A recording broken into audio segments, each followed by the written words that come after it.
With the US economy slowing down, non-stop inflation driving up the cost of living and the cost of going on dates, and the rise of cancel culture, one must ask the question, is America still number one? America is number one! America! Fuck yeah! Now, if you ask the passport bros, here's what they're gonna say. You need to seriously consider getting your money up, getting your passport, traveling to these other countries, setting up shop, because we're just gonna keep it real. This is washed. So recently I got to thinking, should you leave the US if you're a single guy, especially if you're a single Asian guy, to improve your love life? Instead of telling you my opinions, I'm gonna give you some stories of guys that I know that won the dating game by moving overseas. And I'll give you some frameworks to think about your situation in a holistic way. So if you're thinking about leaving the States, keep watching. So here's a story that you won't believe. Jeremy is a good friend of mine. He was a former client and he's a baller. Okay, he's an Asian guy, 5'8". Everything about him physically is average. He has pretty good style, and the one thing he has above other guys his age is that he sold his business. So financially, he's very well off. He got this really nice apartment overlooking the ocean in LA, and despite that, he couldn't get dates. Okay, I remember him a few years ago, he would tell me, Giovanni, I've got like one date this month with a girl that's really attractive, but you know, she's kind of shallow, but she's hot. And then after a while, he just told me, you know, dating in LA is very, very difficult. It's not worth it. Now, I used to live in LA and I had a great time, but I knew that this guy, he was a good guy, but he didn't have that level of skill, right? I like the way you were standing. And I'm like, I told my friend, like, I'm gonna go say hello. So hi. Hi. What's your name?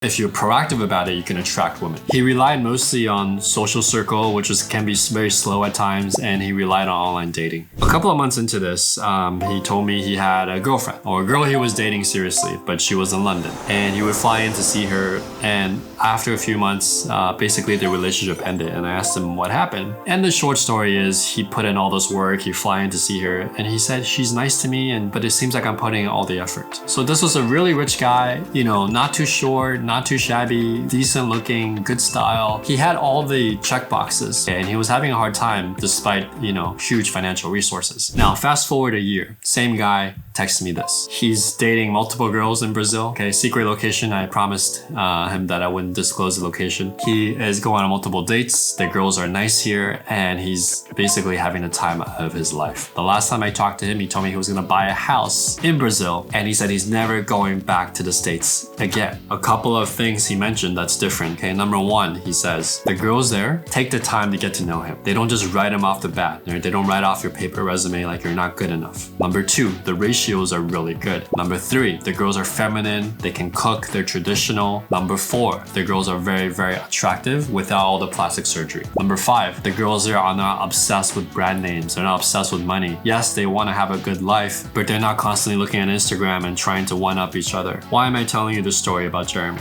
He is the perfect example of a guy who kind of has all his shit together, but hasn't learned like advanced game, who is having trouble in the States. And as an Asian guy, you really have to know your stuff to get results in the States. At least above average, like normal results, right? Results that most guys want that they're not settling for. So what can you do? Well, there's four groups of guys. Okay, the first group of guys are guys that are stuck in the States, right? You're stuck there for whatever reason, you can't move, right? Maybe it's a job, a doctor, your pet, your family, your friend circle. Like, you cannot move out of the States for whatever reason. What do? My best suggestion to you in that situation is move to a city that's more multicultural. At least there you'll have the opportunity to date around. Here are some cities I find that are pretty easy to date as an Asian guy. New York City, Los Angeles for me, Miami. Group number two, you've saved up some money. Maybe you can renegotiate a month of remote work, but you still have to stay in the States. I tell a lot of my clients this. Spend 1 month living in a place you think you like. Okay, 1 month, no less. And during that month, just get to explore that city, see the type of women there, and just really see if there's some place you would live long term. Group number three are guys who are like, F this, I'm done with the States, I want to move. Well, in that case, I'll give you some feedback from my own experience and my clients. So Canada and Australia are similar to the States, but the girls are not as racially divided, okay? So they're a little bit nicer, a little bit kinder, and there tend to be more Asian men, non-Asian girl couples in Canada and Australia. However, you still run into issues of racism, but not as bad as the States. A handful of my clients are actually in South America. They're in Central South America, like Medellin, Colombia, and they're actually doing quite well. Now, most of these guys that are down there, they kind of value adventure. They like adventure. They don't care that it's a little bit dangerous.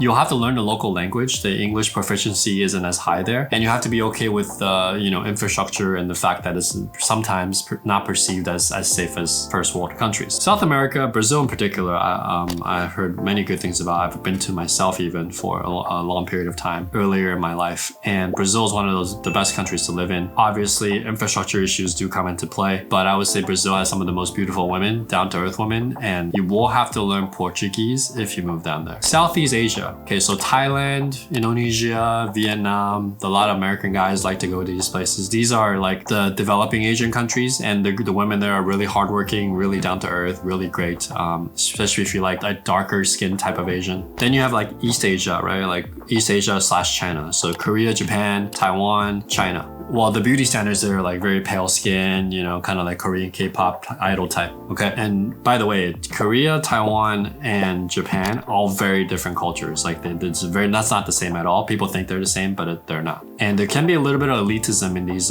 East Asian cultures. Like if you're not part of the group, or if you're not a certain social class. In some cases, the elitism is worse than, the racism in the States, but you gotta know how to navigate that. Eastern Europe, Latvia, Estonia, Romania, Bulgaria, Ukraine, Slovakia, even Moscow. Right now we can't go, but these are like places where you can find supermodel level looking girls, but like very down to earth, right? Because there's so many of them. Why they're there, I have no idea, but multiple people, dating coaches, clients, friends of mine have said like you have to go to Eastern Europe before you die or before you get married, right? Just to check it out. The main difference between the difficulty levels of all these places you go to compared to the States comes down to a concept that I call the margin of error. In the States, your margin of error as an Asian guy is exponentially smaller than in, say, other Southeast Asian countries. Girls in the States, in my opinion, professional opinion, they'll judge you based on your paper resume. So she'll take a look at you, she'll take a look at your social media. Basically, let's assume you're applying for a job and the company looks at your resume and they just toss out your resume. They're not even gonna take the time to even talk to you or get to know you as a person. They're just gonna say, this resume is not good enough, I've got 500 other resumes. They just toss it out of the bin.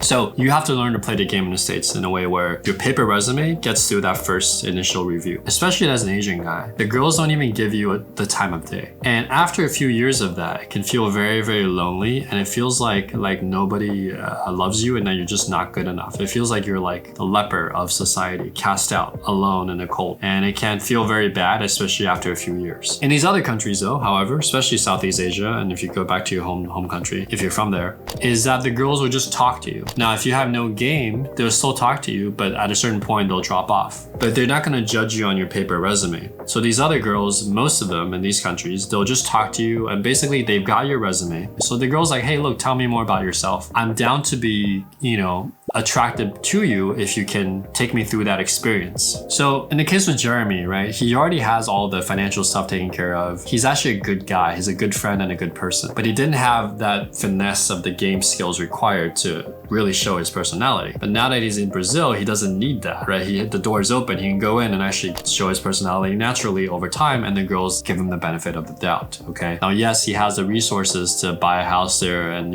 take her to do nice things, but the other thing about these countries is it doesn't cost that much to do the same things or to go on amazing dates or to eat at nice restaurants. And to be completely transparent, I do have students who are in other countries who are not doing well, right? So what happens is they're not being judged on their paper resume as much, but they're talking to the girl, but as they're talking to her, they're making mistakes, game mistakes, style mistakes. And even though the girls give them a chance, right? They give them benefit of the doubt. After a while, they're like, You smell good though. Hope you like them. Yes, I like, thank you very much. For me, very important that man must have big hand, because my hand very big. Give your hands. Same size. Is Mike good looking? Not. I don't like Mike.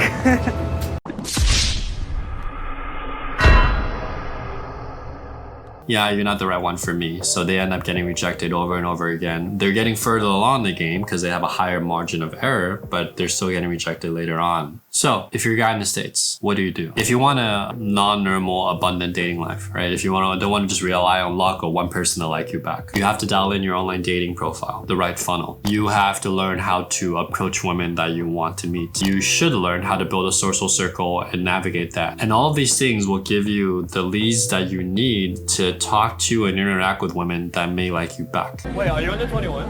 Why is your ID sideways? My math sucks, so you are 22. Almost happy birthday.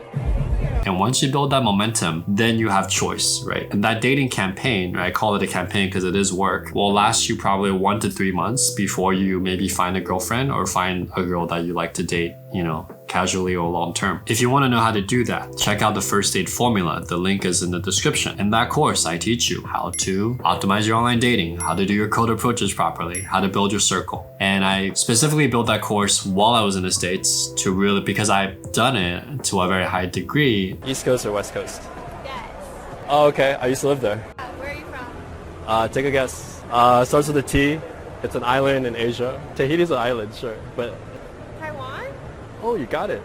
And I show you step by step how I do that, including the lines that I use that you can copy, the principles that I developed, and ways to tell your story in a way that feels congruent to you, okay, which is different than, in my opinion, every other dating course out there. And if you're an Asian guy, I made this course specifically for Asian guys called Dating Without Borders. Okay, you can go to datingwithoutborders.net to check it out. In that course, you'll learn the specific barriers for Asian men, especially in Western culture, how to get over that barrier. There's secrets and hacks I tell you to get over the foreignness factor. I give you the lines that I've used as an Asian guy that only we can use that really create attraction and connection with the woman. I show you how to do online dating as an Asian guy, what the criteria are, the 3 important points that you need to hit visually to win the game. Dating Without Borders, in my opinion, is kind of a one-of-a-kind product, right? Very few products just for Asian men. And I developed it because I had such a hard time as an Asian guy in the States, just getting a date that I found, cute. Right? I developed that course through many years of training with my Asian clients, one-on-one and in field. And that's a course you can check out if you're an Asian guy right now,